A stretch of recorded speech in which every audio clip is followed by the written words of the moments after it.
Hi, submarine friends.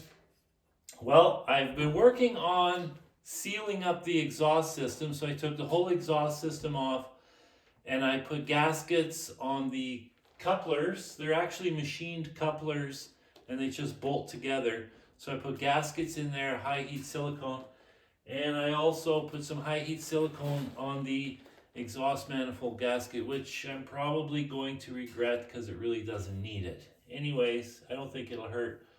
So I have a really sweet setup here.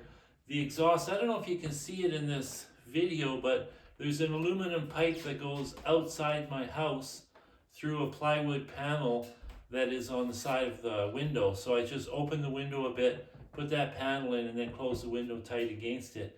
And it has a hole through it. So I'm just going to leave that in there permanently until the spring, so I could just fire this thing up anytime I want. So the problem I was having was there was a weird noise coming from the back, so I took the drive unit off for the compressor, and I took the flywheel, well, I didn't take it off, but I checked to make sure all the bolts were tight, because you can miss these things. Although that would be a big bonehead move to miss that. But anyways, everything was fine. It was all nice and tight, and I put it together properly. So I screwed around back there a bit, and I found the culprit. This is a little guard that it just makes a really weird noise. It just vibrates back there, so I removed it. I don't need it. I'm not going to be sitting back there with the engine running, so I really don't need that guard. And actually, it's out of the way anyway. So let me just fire this up, and you can see how it sounds.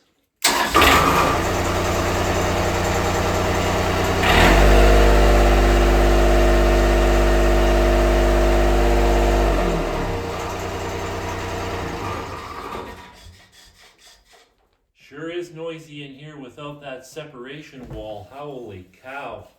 I thought it was pretty quiet before, and then I built the separation wall. What a difference. So what I'm going to do now, I have to modify the hydraulic tank I built because it interferes with the belt on the compressor. So I'm going to shorten the hydraulic tank today and mount it. And also I want to elevate it a bit. Originally I didn't have it high enough, so I want to make sure that the oil pump is never starving for oil. It will suck oil, but I'd rather that it always had a positive oil flow to that pump.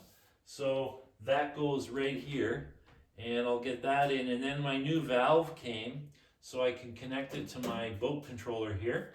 So the valve will go in, and yeah, another thing that was bad in here this morning is it was smelling like exhaust, but I figured that out pretty quick.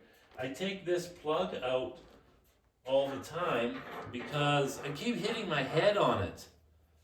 So I gotta make some kind of a little rubber something on there because, geez, I'm getting sore head from this. So that's because the pipe goes outside and there's a breeze out there. It blows back inside and it blows the exhaust smell that's residual in the pipe, like that black stuff that's in the diesel pipe. Blows it back in here, so it was a little stinky this morning. It's fine now. So having that bulkhead in here is going to be really nice because I'm going to completely seal it so it's quite airtight.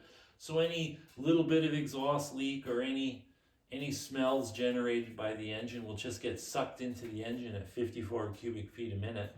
So it'll have constant airflow through that engine compartment and keep it clear. Then when I shut the engine off, the air intake, which is here, will have a fan on it. So it'll actually suck air through that fan.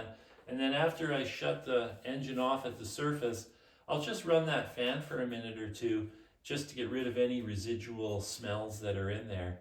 It just keeps it nice in here. So that's the plan. Ciao for now.